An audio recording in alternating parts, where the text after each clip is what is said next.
வணக்கம். நான் உடுமலை ஞா. ராஜகுமார். சிலம்பம் குறித்த சரியான உண்மைகளை தக்க ஆதாரங்களோடு என்னுடைய ஆய்வுகளின் அடிப்படையில் ஒவ்வொரு பகுதியில் நான் வெளியிட்டு வரேன். அந்த வரிசையில் இந்த பகுதியில் சிலம்பத்தினுடைய 18 சுவடுகளில் ஒன்றான சித்திர சிலம்பம் என்கின்ற முறை குறித்து பார்க்கலாம்.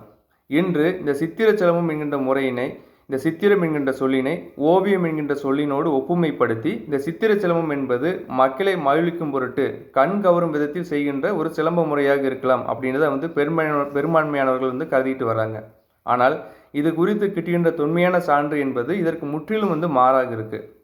அந்த சான்று என்ன அப்படின்னா, ஏறத்தாழ 7ஆம் நூற்றாண்டிலிருந்து 8ஆம் நூற்றாண்டுக்குள்ளாக இருக்கலாம். அந்த காலகட்டத்தில் இயற்றப்பட்ட பெருங்கதை என்கின்ற நூலில் கிட்டுகின்ற ஒரு பாடல்.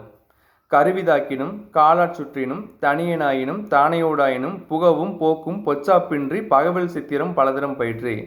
நீங்கள் தனியாக இருந்தாலும் அல்லது பெரும்படையோடு இருந்தாலும் ஒரு பெரும்படை உங்களை சுற்றி வளைத்து தாக்கின்ற பொழுது அதன் உள்ளாக உள் செல்லவும் வெளியேறவும் உதவுகின்ற பகவல் சித்திரங்களை பயிற்றுகின்ற முறை அப்படின்னு தான் அந்த இடத்துல குறிப்பு இருக்குது.